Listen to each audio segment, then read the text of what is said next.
नमस्कार, स्वागत आप सभी का डीडी न्यूज पर। आप देख रहे हैं मिड डे प्राइम। मैं हूं ओम प्रकाश दास।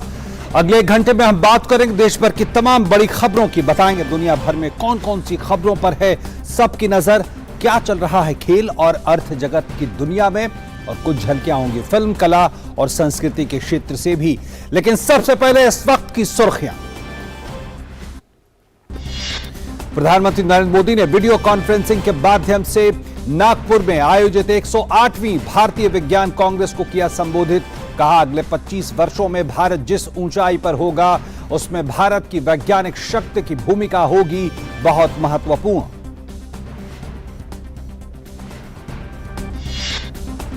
राष्ट्रपति द्रौपदी मुर्मू आज से 2 दिवसीय राजस्थान दौरे पर। राष्ट्रपति ने जयपुर के राजभवन में संविधान उद्यान का किया उद्घाटन। साथ ही 1000 मेगावाट बीकानेर और सौर ऊर्जा परियोजना की आधारशिला भी रखेंगी।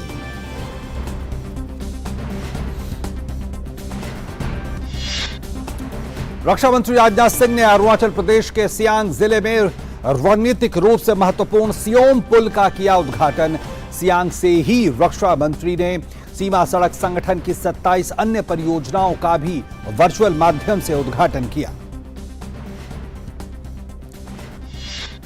राहुल गांधी और कमल हासन के इंटरव्यू पर भाजपा का पलटवार। कांग्रेस की भावना को देश विरोधी बताते हुए भाजपा प्रवक्ता सुधांशु त्रिवेदी ने कहा, राहुल गांधी भ्रमण करते हुए हो गए हैं भ्रम का शिकार।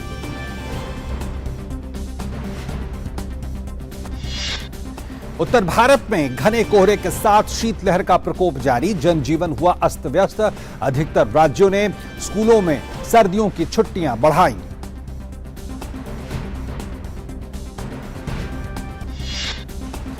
और खेल की खबरों में रणजी ट्रॉफी में सौराष्ट्र के कप्तान जयदेव उनादकट ने रचा इतिहास। पहले ही ओवर में हैट्रिक लेने वाले बने पहले गेंदबाज। उनादकट की धारदार गेंदबाजी के आगे लड़खड़ाई दिल्ली।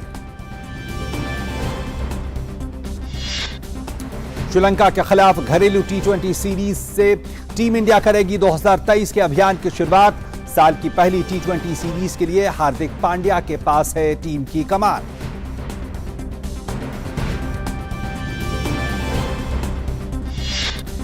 और ब्राजील के दिग्गज फुटबॉलर पेले का आज होगा अंतिम संस्कार। पेले का 82 साल की उम्र में कैंसर से जूझने के बाद हुआ था निधन।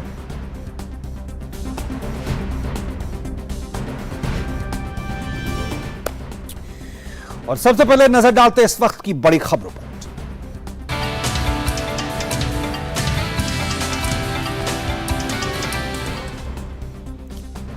प्रधानमंत्री ने नागपुर स्थित विश्वविद्यालय राष्ट्र संत तुकडोजी महाराज में आयोजित हो रही 108वीं भारतीय विज्ञान कांग्रेस के उद्घाटन सत्र को वर्चुअली संबोधित किया। प्रधानमंत्री ने 21वीं सदी में डेटा और तकनीक दोनों के विश्लेषण पर जोर दिया। साथ ही उन्होंने बताया कि भारत किस तरह विज्ञान के क्षेत्र में प्रगति कर रहा है और बीते 8 साल में ग्लोबल इनोवेशन इंडेक्स में साल 2015 के 81वें स्थान से छलांग लगाकर 40वें स्थान तक पहुंच गया है।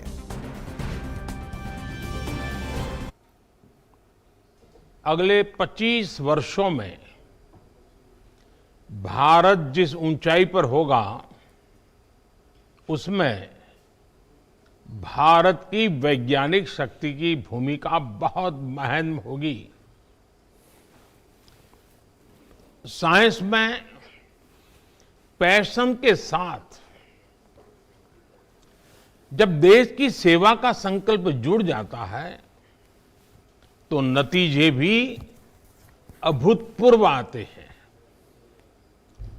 मुझे विश्वास है भारत की साइंटिफिक कम्युनिटी भारत को 21वीं सदी में वो मुकाम हासिल कराएगी जिसका वो हमेशा हकदार रहा है।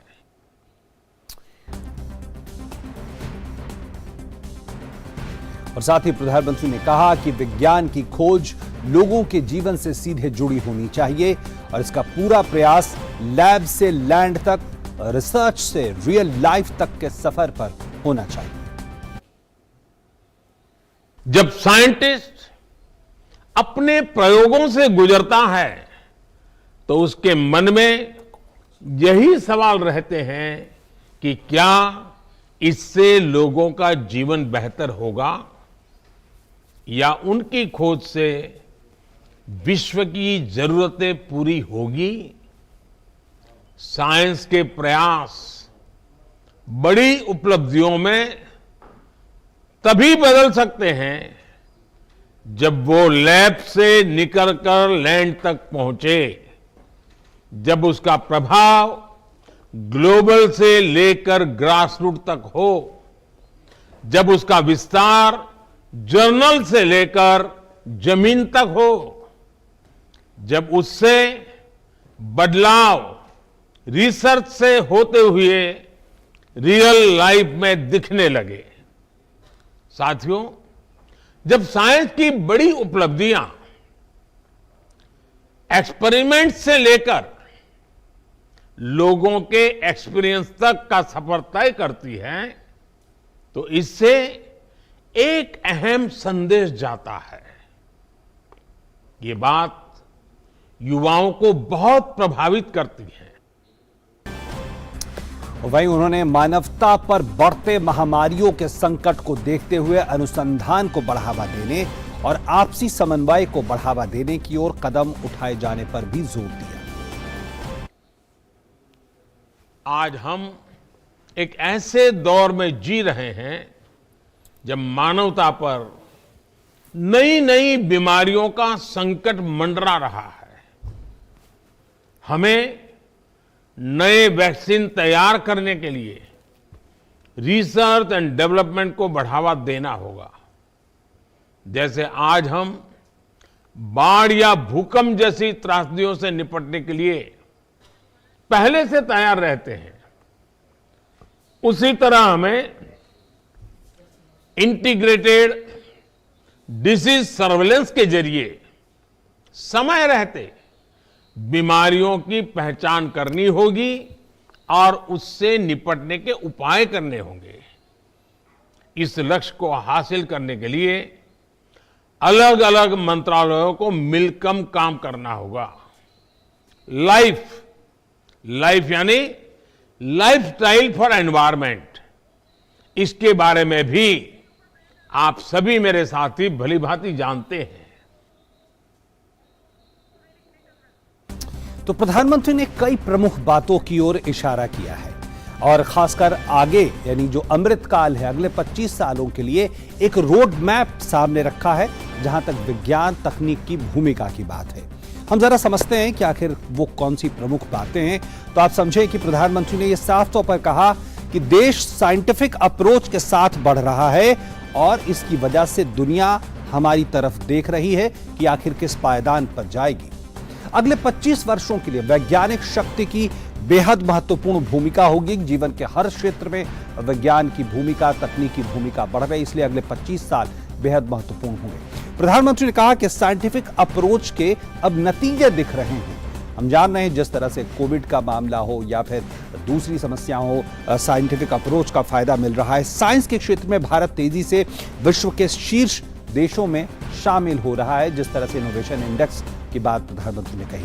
उन्होंने कहा कि महिलाओं की भागीदारी से साइंस का भी सशक्तिकरण उसके साथ भी होना चाहिए और 8 वर्षों में गवर्नेंस से लेकर समाज और अर्थव्यवस्था तक कई असाधारण काम हुए हैं। आम लोगों की जिंदगी उससे बदली है और उन्होंने कहा कि 8 वर्षों में extra moral research and development में महिलाओं की भागीदारी 2 गुनी हुई है। और इस बात पर प्रधानमंत्री जोर देते हैं कि शोध और विकास के साथ साथ महिलाओं की जो भागीदारी बढ़ रही है, वो इस बात का प्रमाण है कि किस तरह से जो है समाज और साइंस दोनों आगे बढ़ रहे हैं। अगली प्लेट में हम देखेंगे किस तरह से ये चीजें हुई हैं। तो साफ तौर पर कहते हैं महिलाओं की बढ़ती भागीदारी प्रमाण है कि समाज और साइंस दोनों आगे बढ़ रहे हैं। प्रधानमंत्री इस बात पर भी जोर देते हैं विज्ञान के प्रयास लैब से निकलकर लैंड तक पहुंचे, यानी जमीन पे पहुंचे। प्रयोगशाला का काम आम लोगों की जिंदगी तक पहुंचे।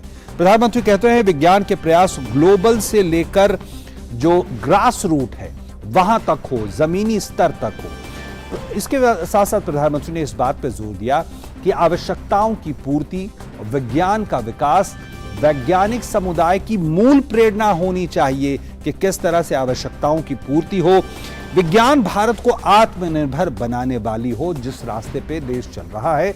और साथ में प्रधानमंत्री ने कहा कि भारत स्टार्टअप्स के मामले में शीर्ष 3 देशों में है, जो स्टार्टअप इकोसिस्टम है उसके मामले में, तो ये एक बड़ा काम हुआ है अगर हम साइंटिफिक अप्रोच की बात कर लें। आगे हम समझते हैं कि प्रधानमंत्री ने किन बातों पर जोर दिया। प्रधानमंत्री ये साफ तौर पर रेखांकित करते हैं कि ग्लोबल इनोवेशन इंडेक्स में भारत 2015 में 81वें स्थान पे था और 2022 में 40वें स्थान पे भारत पहुंच गया है। ये अपने आप में दिखाता है कि किस तरह से हम आगे बढ़ रहे हैं। वैज्ञानिक समुदाय भारत को 21वीं सदी में वो मुकाम हासिल कराएगा जिसका वो हमेशा से हकदार रहा है। और बहुत महत्वपूर्ण प्रधानमंत्री कह रहे हैं कि 2 चीजें जो बेहद महत्वपूर्ण है, डेटा और तकनीक, और दोनों में विज्ञान को नई बुलंदियों पर पहुंचाने की ताकत है। प्रधानमंत्री इस बात पर जोर देते हैं, तो एक तरह से रोड मैप सामने रख रहे हैं प्रधानमंत्री कि आखिर वो कौन से क्षेत्र हैं जो आने वाले वक्त में महत्वपूर्ण साबित होने जा रहे हैं। तो ये प्रधानमंत्री के संबोधन की प्रमुख बातें थी। और अब सीधे आपको लिए चलेंगे नागपुर, जहां पे हमारे संवाददाता शिशिर सेला, जहां उन्होंने प्रधानमंत्री के पूरे कार्यक्रम को कवर किया है। शिशिर, सबसे पहले ये बताएं कि जो संदेश प्रधानमंत्री ने दिया है, एक तरह से जो बार बार वो अमृतकाल की बात करते हैं कि कहां होगा अमृतकाल में भारत, कहां होगा जब आजादी के 100 साल पूरे होंगे, क्या एक रोड मैप सामने वैज्ञानिक समुदाय के सामने, साइंटिफिक कम्युनिटी के सामने प्रधानमंत्री ने रखा है? बिल्कुल, देखिए ओपी, अगर बात करें जिस प्रकार से भारत की हम बात कर रहे हैं, भारत भविष्य में कैसा होगा, तो ऐसे में इसके लिए कहीं ना कहीं एक रोड मैप की जरूरत होती है। तो ऐसे में इस सब के अगर मध्य में अगर देखा जाए तो अनुसंधान है किस प्रकार से रिसर्च एंड डेवलपमेंट करके भारत का विकास हो, क्योंकि ये वही रिसर्च एंड डेवलपमेंट इसके जरिए जो अलग अलग क्षेत्र है उस पर जो है सहजता भारत ला सकता है, और खास तौर पर जो आम मानवी है उसकी जिंदगी में बदलाव ला सकता है, वही रिसर्च एंड डेवलपमेंट। और इसी को मद्देनजर रखते हुए जब प्रधानमंत्री ने 108वीं जो साइंस कांग्रेस को संबोधित करते हुए जो साइंटिस्ट है, जो रिसर्च कम्युनिटी है, जो इस फील्ड में कार्यरत है, उनसे ये कहा कि किस प्रकार से भारत का विजन आगे रख सकते हैं।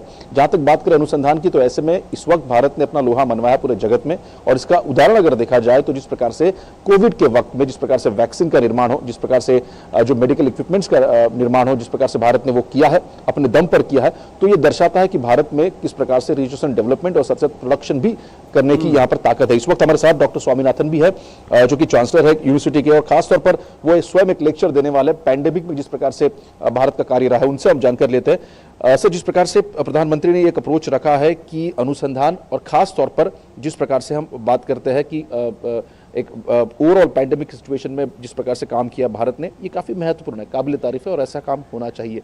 क्या कहेंगे इसके ऊपर?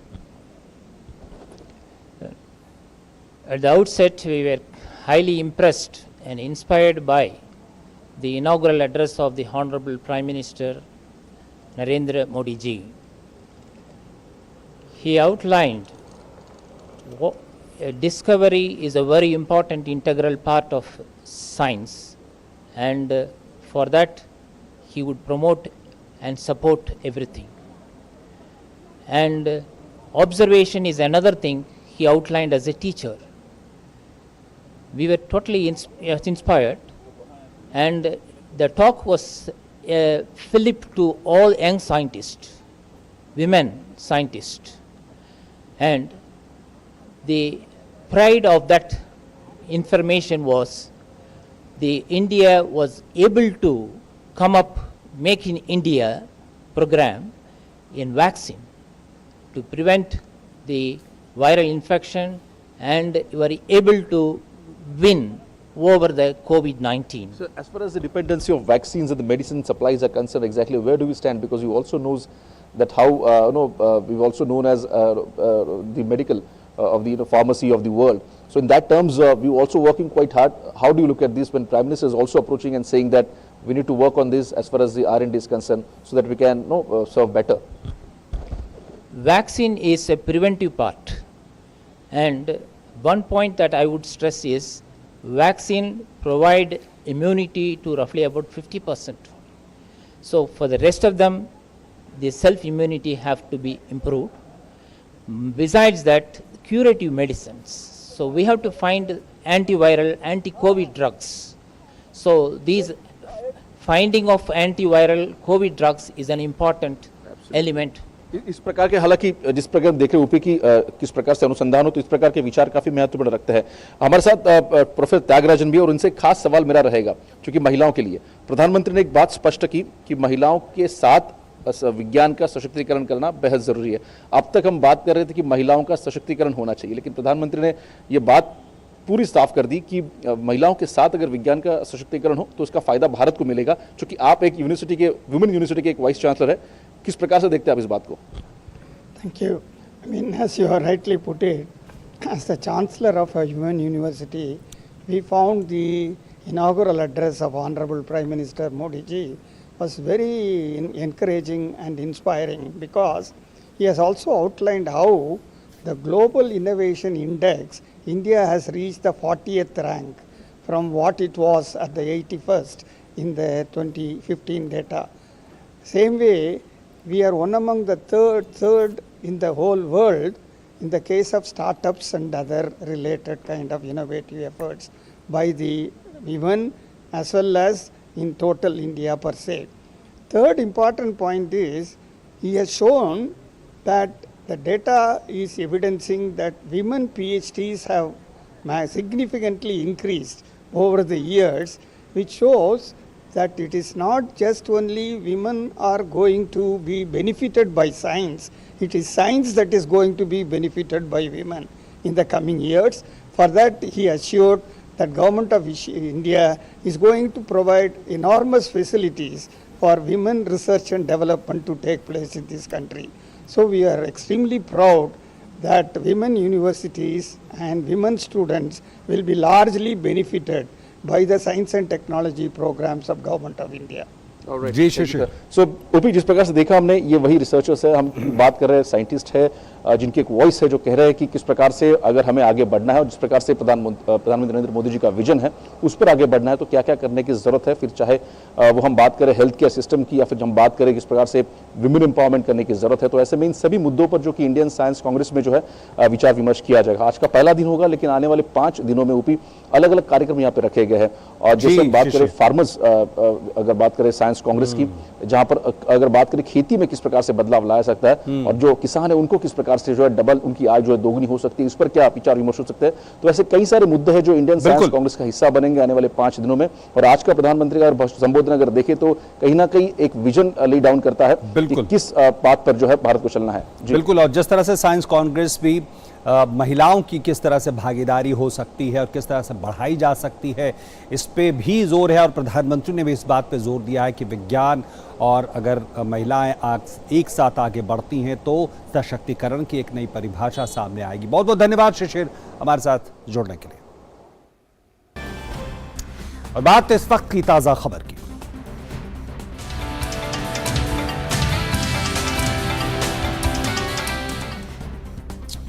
रक्षा मंत्री राजनाथ सिंह ने आज अरुणाचल प्रदेश के सियांग जिले में बने सियोम पुल का उद्घाटन किया। सियोम नदी पर बना 100 मीटर लंबा सियोम पुल रणनीतिक रूप से महत्वपूर्ण पुल है, क्योंकि ये वास्तविक नियंत्रण रेखा के दूर दराज के क्षेत्रों में सैनिकों को तैनात करने में सैन्य रणनीतिक लाभ भारत को देगा। रक्षा मंत्री ने अपने संबोधन में कहा कि हाल में बीआरओ ने जिस भावना और गति के साथ विकास कार्यों को अंजाम दिया है वो सराहनीय है। अधिक से अधिक सीमावर्ती क्षेत्रों को जोड़ने की योजना सरकार की प्राथमिकता में है, ताकि वहां रहने वाले लोगों के विकास के साथ साथ उनमें व्यवस्था के प्रति विश्वास की भावना विकसित हो सके। पिछले कुछ वर्षों में बीआरओ ने जिस भावना और गति के साथ विकास कार्यों को अंजाम दिया है, उसकी जितनी भी सराहना की जाए वह कम है।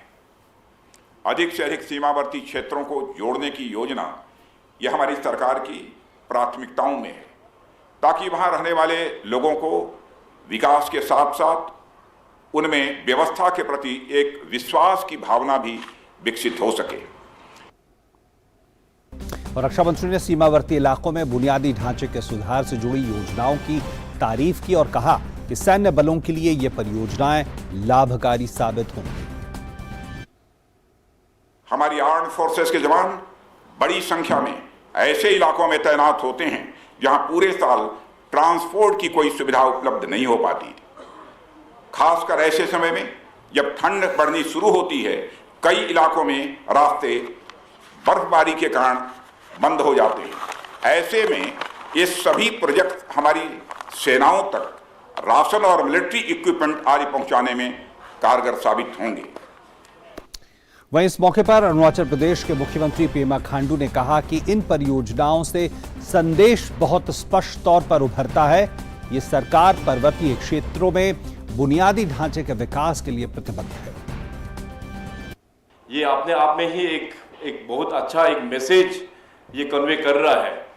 केवल इन प्रोजेक्ट से केवल कनेक्टिविटी को बढ़ाने का ही नहीं, बल्कि इससे ये भी प्रूफ होता है कि केंद्र में हमारे माननीय प्रधानमंत्री नरेंद्र मोदी जी और अपने डिफेंस मिनिस्टर राजनाथ सिंह जी हमारे जितने भी जो हिमालयन बेल्ट है, जम्मू एंड कश्मीर से लेकर अरुणाचल प्रदेश में कनेक्टिविटी बढ़ाने में कोई भी चूक वो लोग पीछे नहीं हटेंगे। और सियांग से सीधे संवाददाता प्रियभांशु रंजन हमारे साथ जुड़ रहे हैं। प्रियभांशु, आज जो सियाम पुल का जो उद्घाटन हुआ है कितना महत्वपूर्ण है, खासकर ऐसे वक्त में रक्षा मंत्री अरुणाचल प्रदेश पहुंचते हैं जब हम जानते हैं तवांग में पिछले दिनों क्या हुआ और चीन किस तरह से हमारी बुनियादी ढांचागत जो विकास की प्रक्रिया है उसको देखता है। जी ओम प्रकाश, जो हमारे पीछे आप देख सकते हैं ये सियोम ब्रिज है जिसका अभी हमारे रक्षा मंत्री राजनाथ सिंह ने उद्घाटन किया है।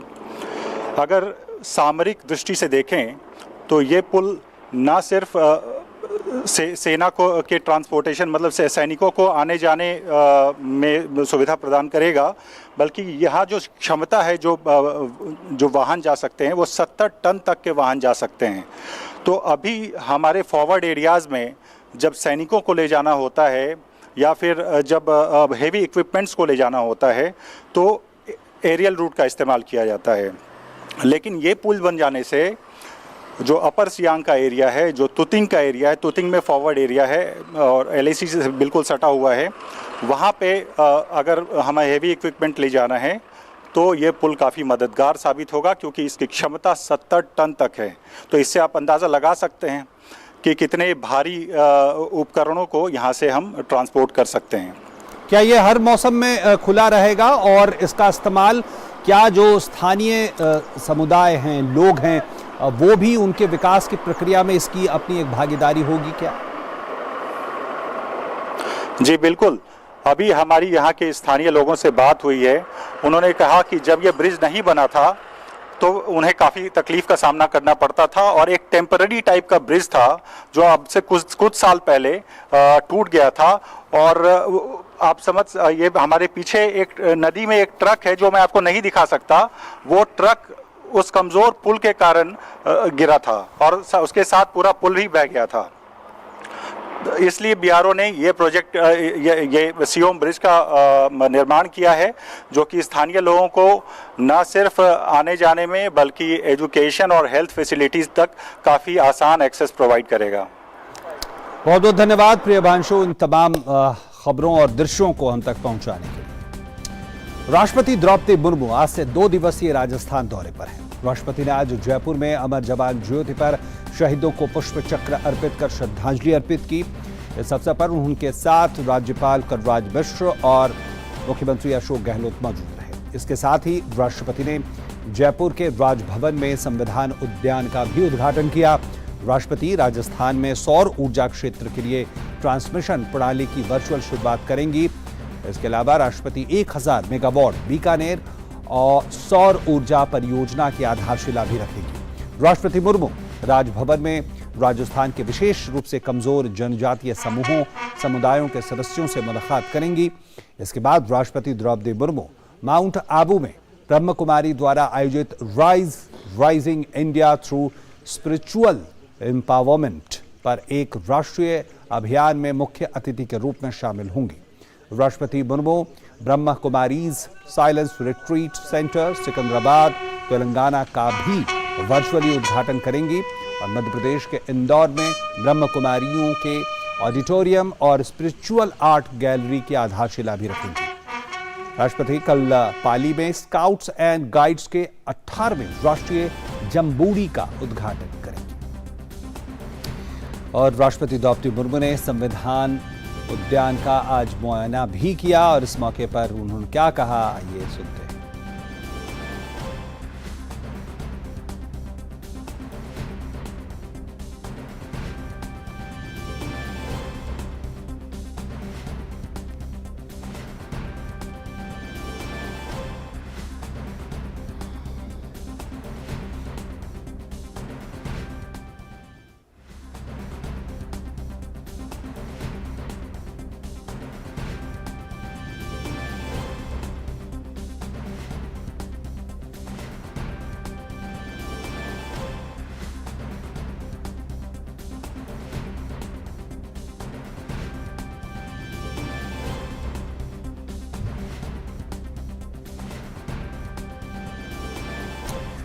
और इस मौके पर राष्ट्रपति महोदय ने क्या कहा, आइए देखते हैं।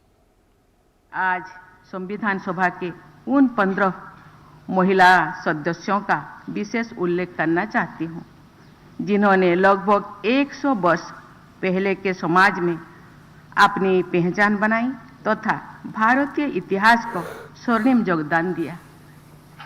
सरोजिनी नायडू, राजकुमारी अमृत कौर, ओमू स्वामीनाथन, हिंसाबेन मेहता, मालती चौधरी और बेगम एजाज रसूल जैसे महिलाओं ने विभिन्न क्षेत्रों में आगे बढ़कर बड़े बड़े कार्य किए हैं।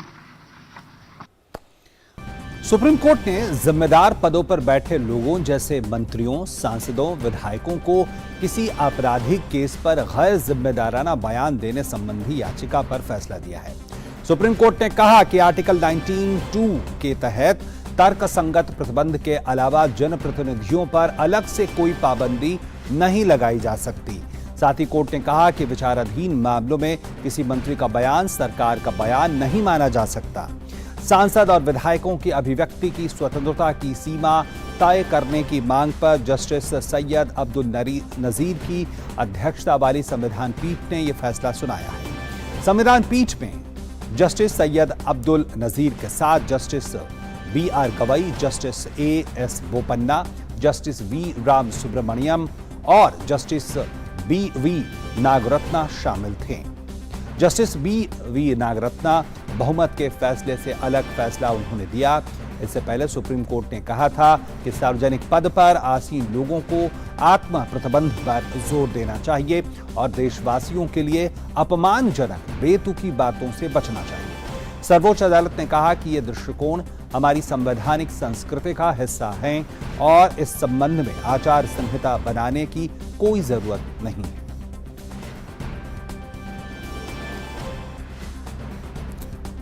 और रुक रहे हैं यहां पे मिड डे प्राइम एक छोटे से ब्रेक के लिए, बने रहे हमारे साथ।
ब्रेक के बाद एक बार फिर से आपका स्वागत और अब नजर डालते हैं अन्य राष्ट्रीय खबरों पर।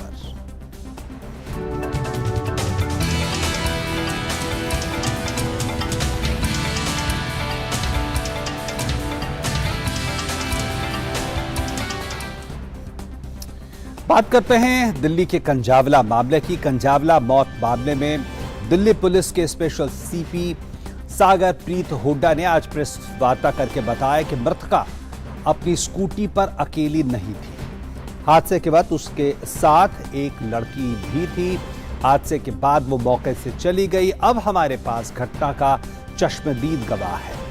उसका बयान 164 सीआरपीसी के तहत दर्ज किया जाएगा और साथ ही उन्होंने कहा कि मामले की जांच की जा रही है और दोषियों को सख्त से सख्त सजा दी जाएगी।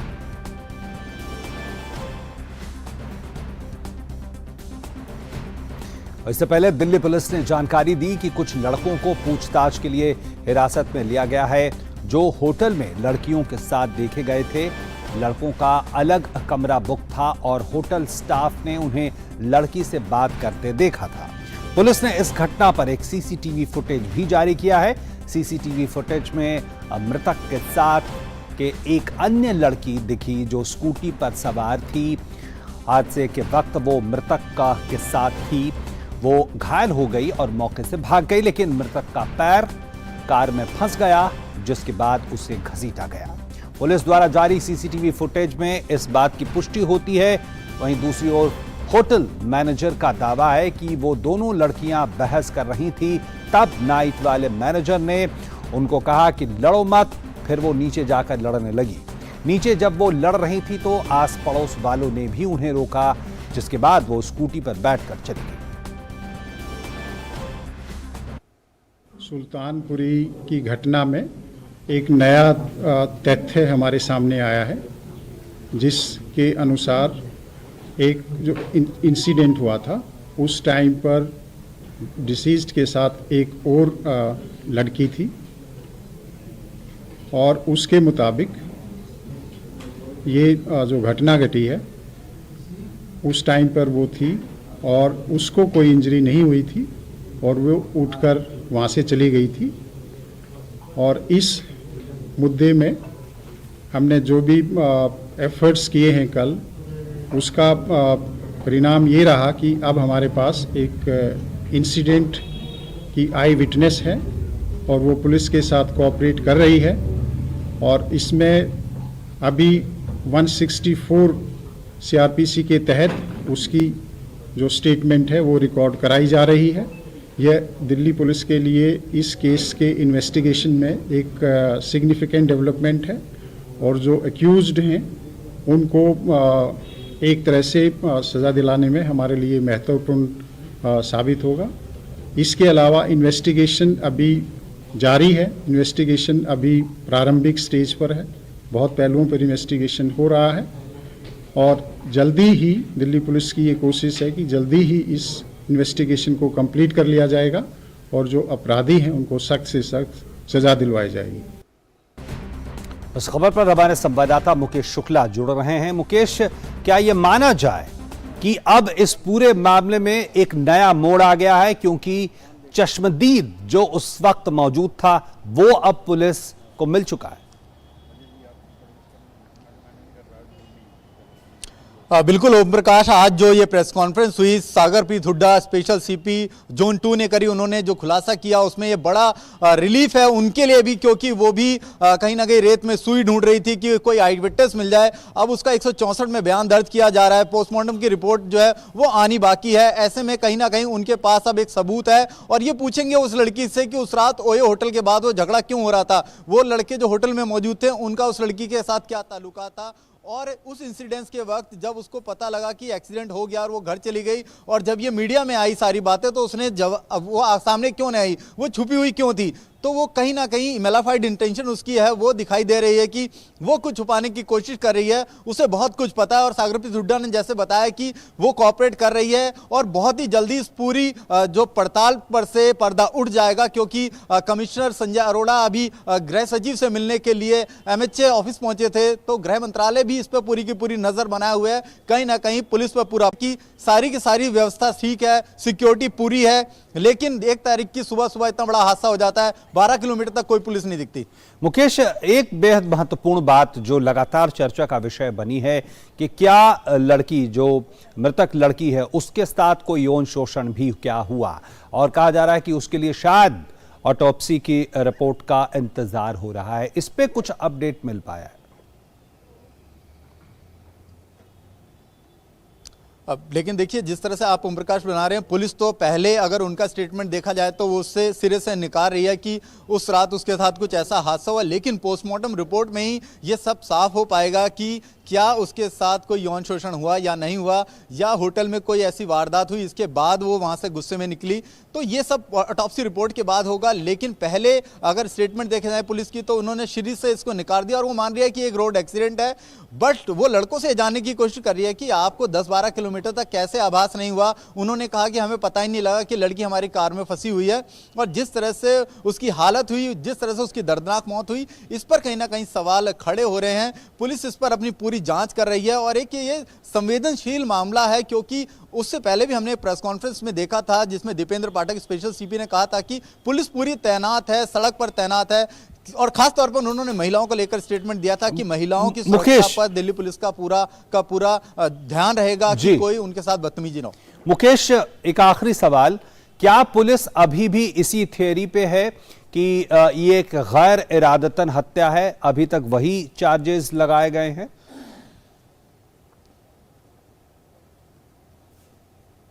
ओम प्रकाश, देखिए, जो पहले उन्होंने चार्जेस लगाए थे वो गैर इरादतन के थे, लेकिन अब यहां पर इस लड़की के आने के पास जो पेच बदलता नजर आ रहा है, यानी उसे पता था और वो ये कनेक्शन जानने की कोशिश कर रही है कि इन लड़कों का क्या उन लड़कों के साथ कोई कनेक्शन था या इस लड़की के साथ कोई कनेक्शन था। अगर वो कनेक्शन यहां पर इन्वॉल्व दिखता है तो सेक्शन जरूर बदले जाएंगे और इसमें धाराएं अलग होंगी, संगीन धाराएं लगेंगी। लेकिन ये सब अब जो है वो इन्वेस्टिगेशन, जैसा उन्होंने कहा कि अभी जारी है, इन्वेस्टिगेशन में जैसे जैसे आगे बढ़ेगी जांच उस तरह से निकल कर क्या आएगा। लेकिन ऑटोप्सी रिपोर्ट से काफी कुछ साफ हो जाएगा, उसके बाद सेक्शन लगाने भी उनके आसान हो जाएंगे, और इनके कनेक्शन, जो लड़की आज उन्हें मिली, 164 के बयान दर्ज हुए हैं, वो मजिस्ट्रेट को क्या बयान देती है उस पर वो आगे की कार्रवाई करेंगे। बहुत बहुत धन्यवाद मुकेश, इन तमाम बातों को बड़े विस्तार से अच्छे से हमें समझाने के लिए। और सूचना और प्रसारण राज्य मंत्री डॉक्टर एल मुरुगन ने IIMC कोट्टायम का दौरा किया। यह संस्थान में किसी भी केंद्रीय मंत्री का पहला दौरा है। अपनी यात्रा के दौरान उन्होंने क्षेत्रीय भाषा में प्रसारण को मजबूत करने पर जोर दिया। भारतीय जनसंचार संस्थान के विद्यार्थियों को संबोधित किया और अपने संबोधन में उन्होंने कहा कि मीडिया का कर्तव्य है कि जनता तक प्रामाणिक समाचार पहुंचे। मीडिया को बहुत सारे विशेषाधिकार प्राप्त हैं और उसे अपनी जिम्मेदारियां निभानी चाहिए। उन्होंने विद्यार्थियों से वास्तविक और फर्जी खबरें पहचानने का आह्वान किया। Everybody is concerned that everybody have to write. We have to concern about the fake news. So we have to. If you want control, I can use that word. Then other side they may get angry because I have the right of freedom of speech and freedom of expression is there.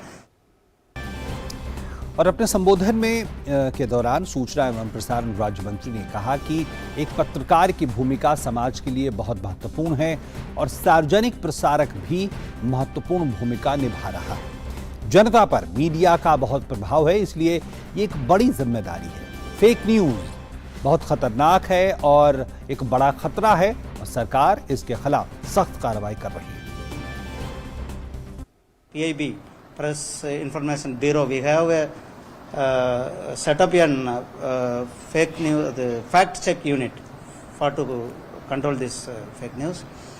That fact check unit itself, we received more than 1 lakh queries we received. For that, more than 35,000 are responded.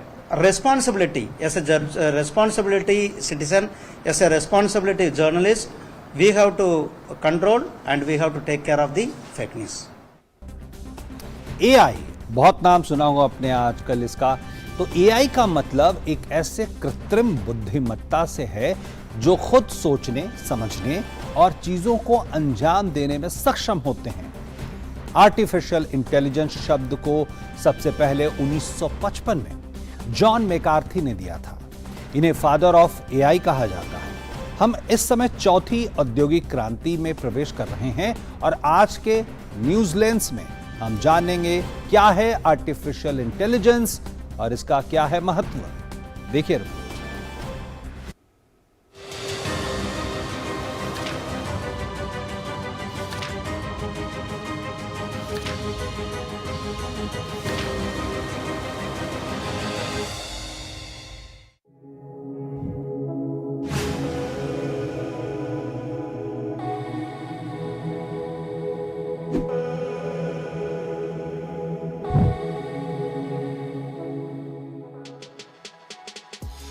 मौजूदा दौर में machine learning पर ज्यादातर computer और mobile phones काम कर रहे हैं।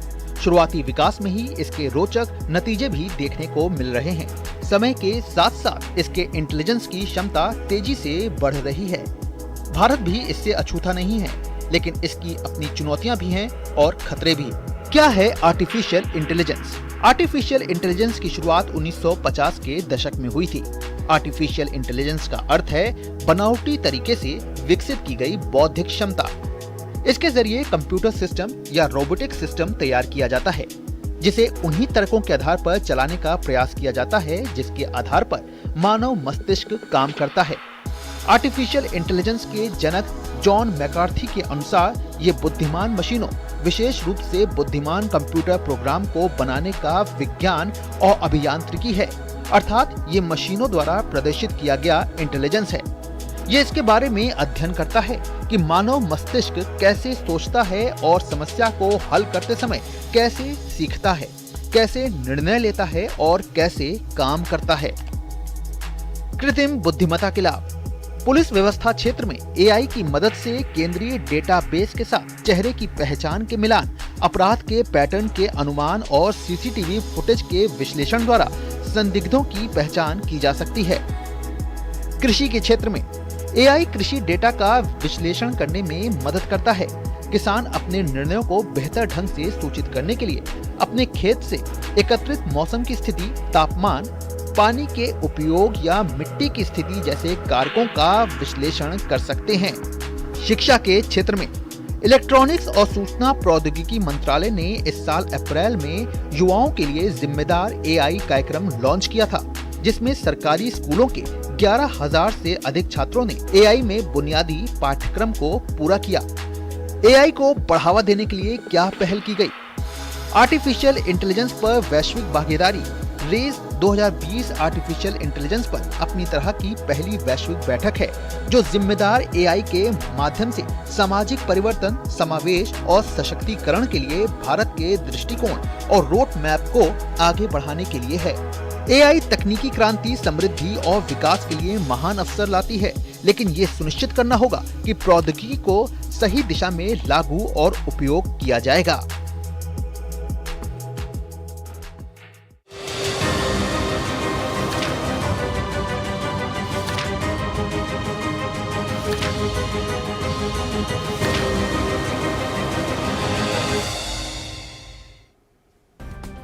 और यहाँ पे रुक रहे हैं मिड डे प्राइम में एक छोटे से ब्रेक के लिए। बने रहने हमारे साथ।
और आइए अब देखते हैं अर्थ जगत से जुड़ी खबरें।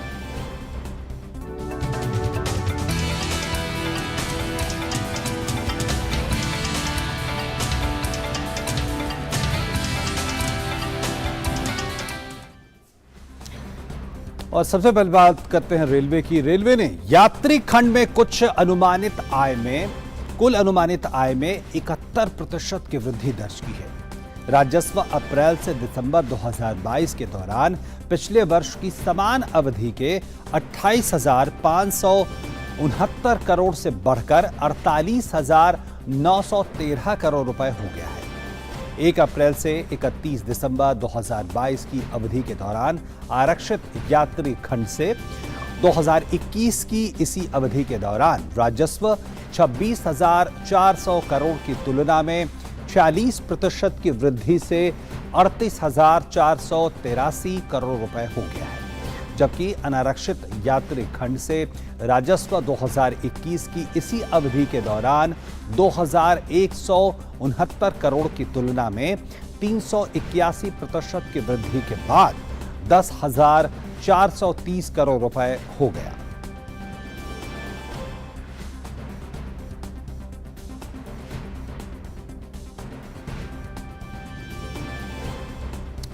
वहीं मजबूत मांग और नए ऑर्डर में उछाल से देश की विनिर्माण क्षेत्र की गतिविधियां दिसंबर में बढ़कर 13 महीने के उच्च स्तर पर पहुंच गई हैं।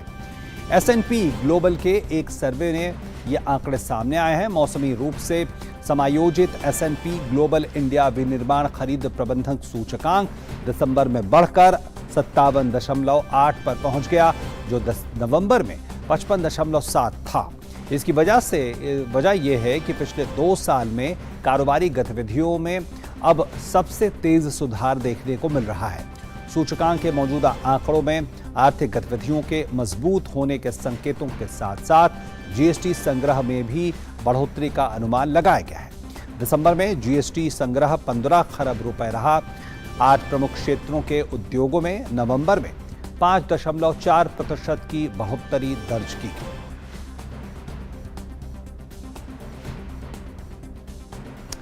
और वक्त है खेल की खबरों का।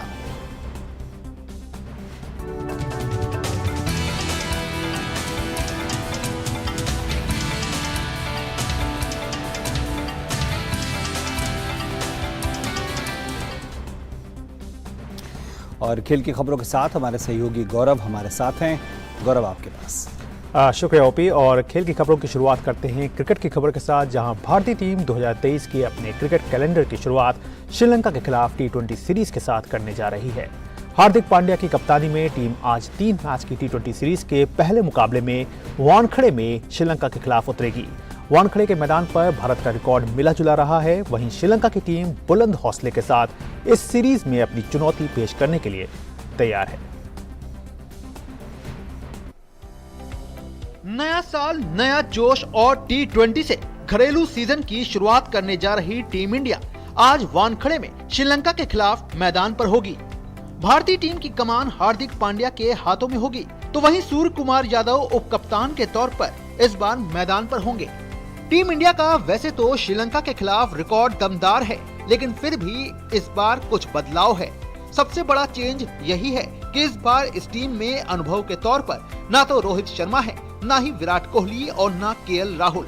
ऐसे में ये सीरीज टीम इंडिया के लिए रियल टेस्ट वाली रहने वाली है, क्योंकि यहाँ पर नजर सिर्फ श्रीलंका के खिलाफ प्रदर्शन पर ही नहीं होगी, बल्कि इस बात पर भी होगी कि 2024 के T20 विश्व कप के लिए टीम का ढांचा किस तरह का हो। पहले T20 मुकाबले में ईशान किशन के साथ शुभमन गिल को ओपनिंग करने का मौका मिल सकता है। शुभमन गिल का वैसे ये पहला T20 अंतर्राष्ट्रीय मुकाबला होगा। हालांकि असली माथापच्ची गेंदबाजी विभाग में होगी, जहां देखना दिलचस्प होगा कि वॉशिंगटन सुंदर, अक्षर पटेल, कुलदीप यादव और युजवेंद्र चहल में से कौन खेलते हुए नजर आता है। हालांकि श्रीलंका एक ऐसी टीम है जो अपने दिन पर कुछ भी कर सकती है। ऐसे में इस बात को भारतीय कप्तान अच्छी तरह से समझ रहे हैं। To stop them, to make sure that they don't take the game away from us, and they are a very exciting team, a lot of talent, where you can see a lot of emotion also is there, because obviously the what happened in the past in the country, and that kind of gave them more motivation to go out there and kind of be in a zone where they are ready to do anything and everything possible, and they played like a group, brothers. So whereas Sri Lanka is a very good team, and we will hope that we have a clash which entertains everyone. वहीं श्रीलंका की बात करें तो team की कमान दासुन शनाका के हाथों में है। टीम की बल्लेबाजी और गेंदबाजी दोनों में गहराई जरूर है, लेकिन प्रदर्शन में कंसिस्टेंसी की कमी इस टीम के लिए बड़ा सिरदर्द साबित होती आई है। वैसे भारत और श्रीलंका आखिरी बार एशिया कप 2022 में आमने सामने हुए थे, जहां श्रीलंका ने 6 विकेट से हराकर टीम इंडिया को जोर का झटका दिया था। ऐसे में भारतीय टीम उस हार का भी बदला लेना चाहेगी। Sports desk, TD news. अब बात कर लेते हैं जयदेव उनादकट की, जिन्होंने रणजी ट्रॉफी में इतिहास रचा है। साल 2022 में 12 साल बाद टीम इंडिया की टेस्ट टीम में वापसी करने वाले तेज गेंदबाज जयदेव उनादकट ने साल 2023 के शुरू होते ही इतिहास रच दिया है। उनादकट रणजी ट्रॉफी के इतिहास में पहले ही ओवर में हैट्रिक लेने वाले पहले गेंदबाज बन गए हैं। राजकोट में खेले जा रहे रणजी ट्रॉफी के एलीट ग्रुप बी के मुकाबले में उनादकट ने दिल्ली की टीम के खिलाफ शुरुआत करते ही विकेटों की झड़ी लगा दी। 31 साल के उनादकट ने मैच का पहला ओवर किया और तीसरी बॉल पर ध्रुव शौरी के रूप में पहला विकेट लिया। उसके बाद लगातार 2 बॉल पर उन्होंने वैभव रावल और कप्तान यश धुल का विकेट चटकाया। उनादकट का शानदार प्रदर्शन जारी रहा और उनके आगे दिल्ली के बल्लेबाज पिच पर अपनी जमीन तलाशते नजर आए। ये मैच नॉकआउट में पहुंचने की राह में खड़ी सौराष्ट्र के लिए महत्वपूर्ण है। 3 मैचों के बाद सौराष्ट्र 1 जीत और 2 ड्रॉ से मिले 12 अंकों के साथ ग्रुप बी में तीसरे स्थान पर है। अब बात कर लेते हैं फुटबॉल के लेजेंड पेले की। ब्राजील के साओ पोलो में आज दिग्गज फुटबॉल खिलाड़ी पेले का अंतिम संस्कार किया जाएगा। सांतोस के कब्रिस्तान मेमोरियल नेक्रोपोले एक्यूमेंका में उनका अंतिम संस्कार होगा। पेले का बीते गुरुवार को कैंसर की बीमारी से निधन हो गया था। वो 82 वर्ष के थे। पेले ने ब्राजील को 3 बार फुटबॉल विश्व कप में जीत दिलाई थी। दुनिया के महानतम खिलाड़ियों में शुमार पेले के लिए दुनिया भर से श्रद्धांजलि संदेश आ रहे हैं। अब बात करते हैं टेनिस की। पूर्व दिग्गज टेनिस खिलाड़ी मार्टिना नवरातिलोवा के फैंस के लिए एक बुरी खबर सामने आ रही है। मार्टिना 12 साल बाद फिर से कैंसर की चपेट में आ गई हैं। इससे पहले साल 2010 में भी उन्हें कैंसर हुआ था। तब उन्होंने 6 महीने के अंदर ही कैंसर को मात दे दी थी। इस बार उन्हें गले और ब्रेस्ट में कैंसर है। जांच में कैंसर के पहले स्टेज का पता चला है। वहीं ब्रेस्ट में भी एक गांठ पाई गई है जो कैंसर की है। वो इस महीने के आखिर में न्यूयॉर्क में अपना इलाज शुरू करवाएंगी। मार्टिना नवरातिलोवा ने अपने करियर में कुल 18 ग्रैंड स्लैम खिताब अपने नाम किए। तो ये थी खेल जगत से जुड़ी हुई तमाम बड़ी खबरें, लेकिन वापस एक बार फिर से आपके पास। बहुत बहुत धन्यवाद। निश्चित तौर पर भारतीय टीम जो आज से नए साल की शुरुआत कर रही है श्रीलंका के साथ T20 मैच की, उस पर नजरें होंगी। फिलहाल आगे बढ़ते हैं। नागपुर में 108वें भारतीय विज्ञान कांग्रेस की शुरुआत हो चुकी है और 5 दिनों तक चलने वाले इस कार्यक्रम में दुनिया भर से कई वैज्ञानिक शामिल हो रहे हैं। इस कार्यक्रम के मौके पर प्रधानमंत्री के प्रधान वैज्ञानिक सलाहकार अजय कुमार सूद ने उनसे खास बातचीत की। हमारे संवाददाता शिशिर सैलान ने। 108वीं भारतीय विज्ञान कांग्रेस का शुरुआत जो है नागपुर में हो चुकी है। नागपुर में इस वक्त जो इसका बड़ा समापन होगा। आने वाले 5 दिनों तक जो है दुनिया भर से देश के साइंटिस्ट रिसर्चर्स यहाँ पर आएंगे, एक छत के नीचे आएंगे और कई विषयों पर जो है बिंदुओं पर चर्चा करेंगे। प्रधानमंत्री नरेंद्र मोदी ने इसको संबोधित किया और कुछ बातें स्पष्ट की। इसमें इस वक्त हमारे साथ प्रिंसिपल साइंटिफिक एडवाइजर है प्रोफेसर सूद सर। जिस प्रकार से हमने देखा है कि साइंस की बात करें तो भारत इस वक्त अगर देखा जाए काफ़ी तवज्जो दे रहा है इस बात को, खासतौर पर रिसर्च एंड टेक्नोलॉजी को। इस प्रकार का आयोजन इंडियन साइंस कांग्रेस कितना महत्वपूर्ण है भारत के लिए? ये विज्ञान का महोत्सव है। इससे सारे लोग साथ आते हैं, एक साइंटिफिक एटीट्यूड का विकास होता है and also attention to science and technology. और इस बार अगर आप अपना थीम देखिए, सस्टेनेबिलिटी एंड विमेन एम्पावरमेंट। प्रधानमंत्री ने एक बात स्पष्ट की, आने वाली पीढ़ियों के लिए कहीं ना कहीं जिस प्रकार के साइंस की इस वक्त वैल्यूज़ है या फिर हम काम कर रहे हैं उसको और इनकलकेट करने की ज़रूरत है, क्योंकि इसका फ़ायदा आने वाली पीढ़ी को होगा। आप इसको किस प्रकार से देखते हैं? किस प्रकार से यूथ में जो है और जागृति लाई जाए, उनको और सजग बनाया जाए साइंस को लेकर? यूथ की बिना साइंस आगे नहीं बढ़ेगा।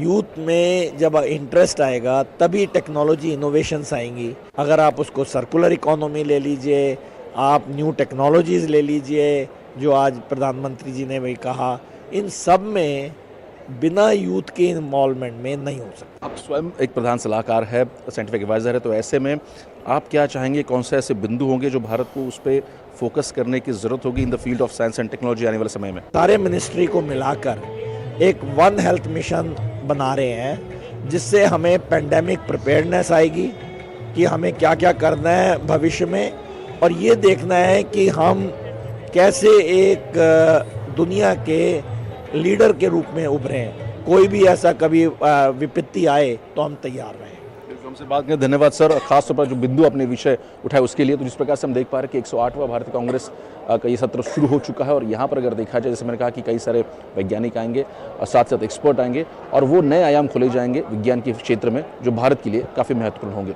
शीर्ष लाल, DD न्यूज़, नागपुर। और इसी के साथ न्यूज़ नाइट के आज के इस अंक में इतना ही। आगे आप देख पाएंगे इस मिड डे प्राइम के आज के इस अंक में इतना ही। आगे आप देख पाएंगे इस वक्त